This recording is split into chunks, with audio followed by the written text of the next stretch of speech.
me a list of all the films that you did.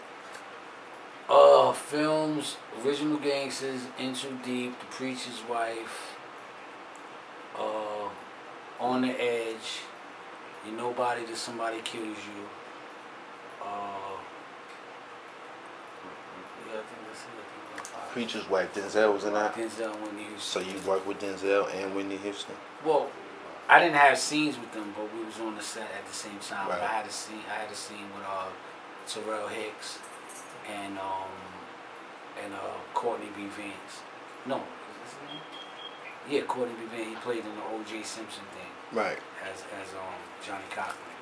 Okay, you said when your song On and On came out, you was in what grade? I was in the 9th grade. What school? Rudolph High School in Staten Island, New York. Okay. You said after the record drop, you couldn't really attend school anymore. So what adjustments were made? Did they try to apply a tutor situation? No, yeah, I had a tutor. So by law, you had to have a tutor. I had to give them 4 hours of school. Daily? Yeah. And you incorporated that into your acting? Schedule. Yeah, into the schedule. So it'd be like 7 o'clock in the morning. No, I couldn't do nothing till after 11. And after 11, the schedule went on from there. So you was already on discipline early, Yeah. because of the structure of Yeah. maintaining a professional career. Yeah.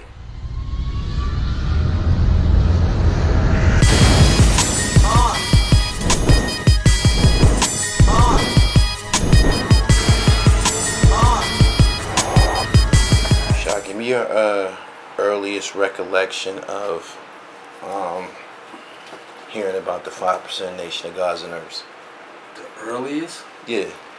Well, the earliest was when, like, my mom's name is Shyheim. So that's a 5% of name. So when people would call me Shyheim, the older dudes in the neighborhood was like, do you know what your name means? And I'm like, no. So then they started like giving me homework. Do this, do that, do this, do that.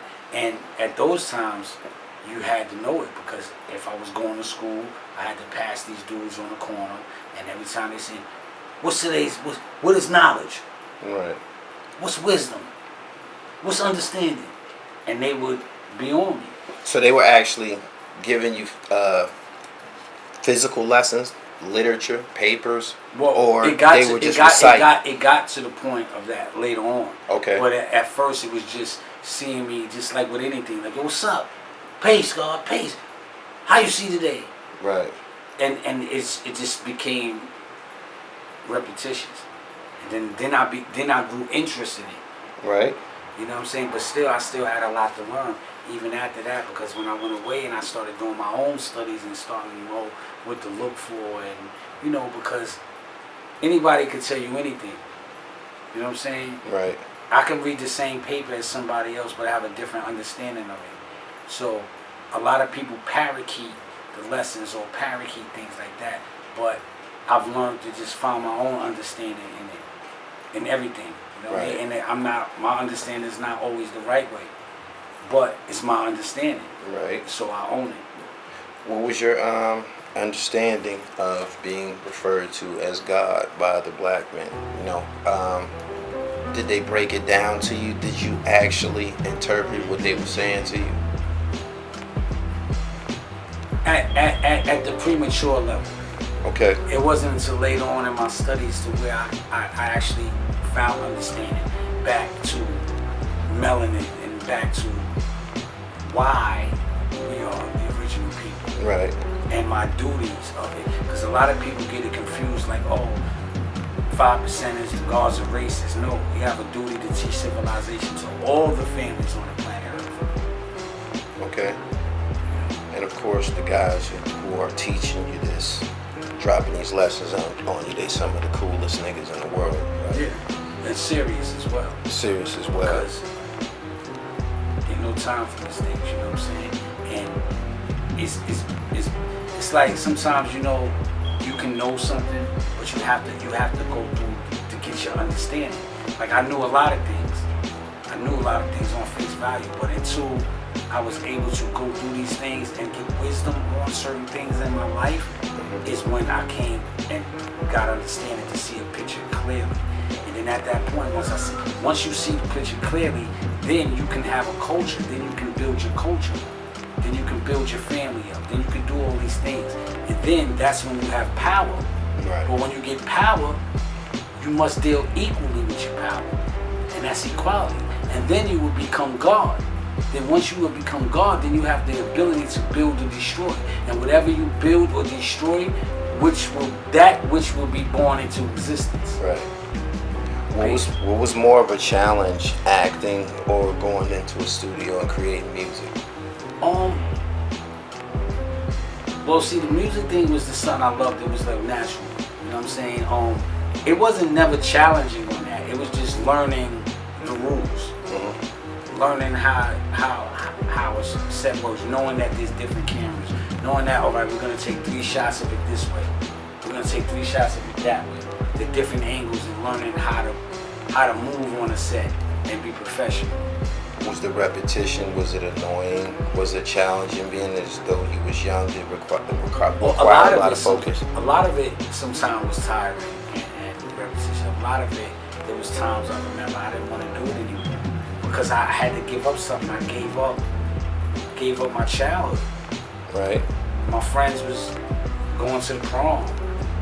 You know, they was doing things that I couldn't do because I had to go make money, I had to go perform, or I had to go, you know what I mean, smile when I ain't want to smile. I had to be, you know what I'm saying, be bothered when I ain't want to be bothered. Right. Because you have a job to do.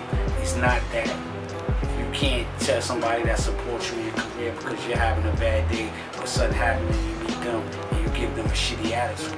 Right. You had already began your musical journey as a solo artist before Wu-Tang? Well, I had my record deal. Okay. All right. And what year was that? 92. Okay, 92. So you were out and actively doing music. 2 years.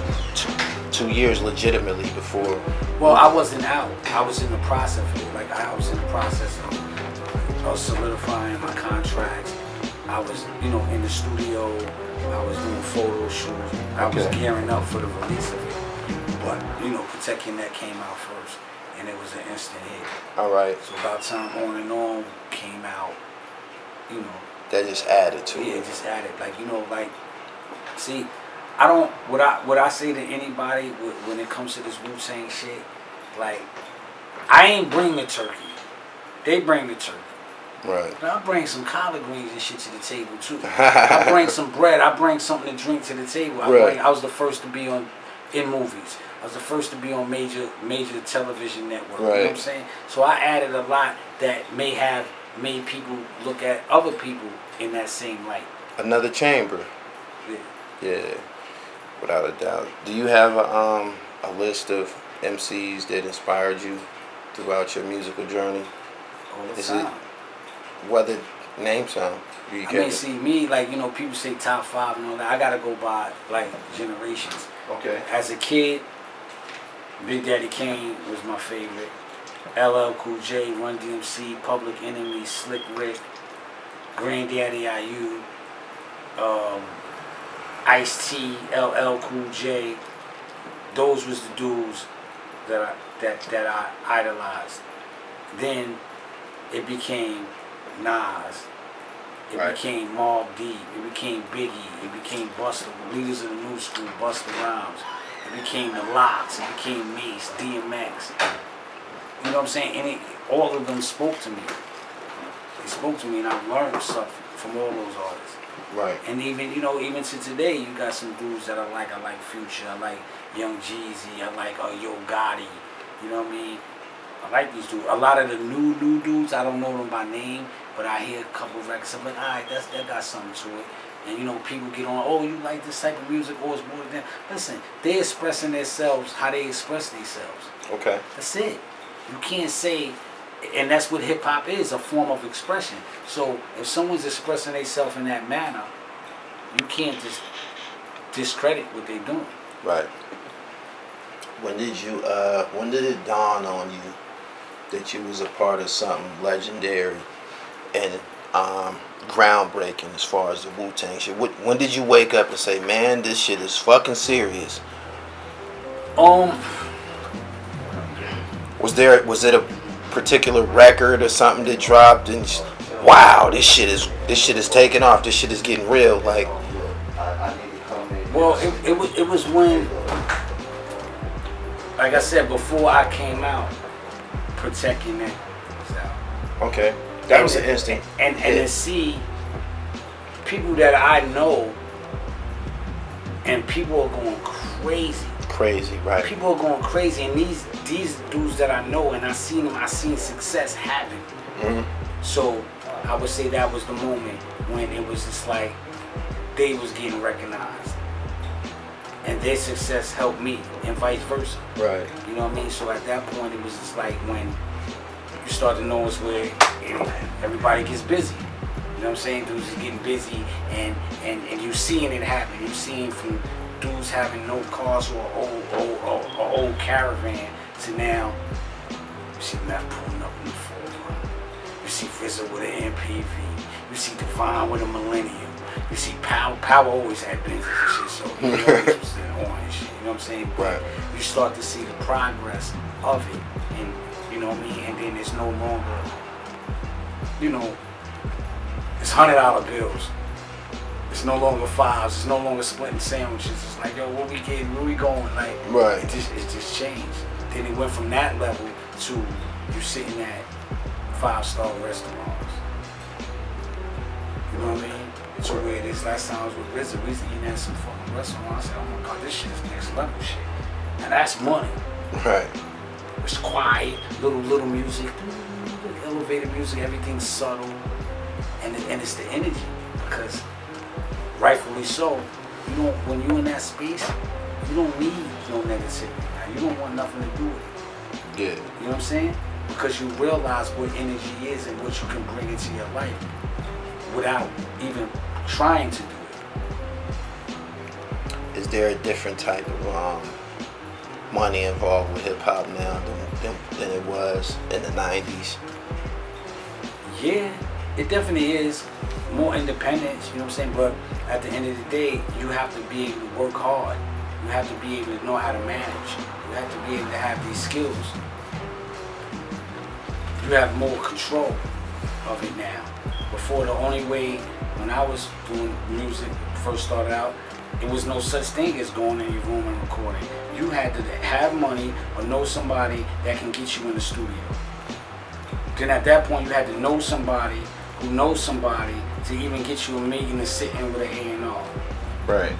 You know what I'm saying? It was a different process. Today, there's people who can just make a song tonight, upload it, and they might get a hit. But what I see the difference is, for me, when I look at them, I be like, damn, they missed it all. Because for me as a kid, it was everything to stand online at Tower Records and get Rakim to sign my tape. That was everything. That was the whole process. For me to see a rapper was such a big thing. Like, it was huge. You know what I mean? So now, with social media and everything, it kind of waters that down because people are inviting you more into their personal. So it's not a big idea. You feel like you know these people because you watch them every day. Was you accompanying the Wu to the tunnel and shit like that? Oh, hell yeah. Was you in the tunnel? Facts, I was in the on tunnel. The regular? I was in every fucking club. 150. Was you of age in the tunnel, or you was in there because you was a star? No, I wasn't of age. I wasn't of age. I was in there though. You know what I'm saying? Yeah, because I was known at that point. But then before I was even known, I used to get snuck in the clubs. Because everybody used to meet up in the project. Yo, we going to the show. We started 100 niggas going to a show. Wu-Tang? Yeah, that's a fact. Right. And we would be literally 30, 40 cars deep, and I'd just get in the van and roll. There was no guarantee I was getting in because I was young. Right. But once the mob got together and they say, come in, I'll be in the middle of everybody like, "Fruit menu." Right. Once they get accustomed to seeing you. Yeah. And then after it was like, this Rugged Child, it's good. Right. Yo, what up? Peace. This is Shyheim, a.k.a. the Rugged Child, a.k.a. the Man Child, Wu-Tang Killer Bee, bottom up. You already know this is Gully TV. Stay tuned. Peace.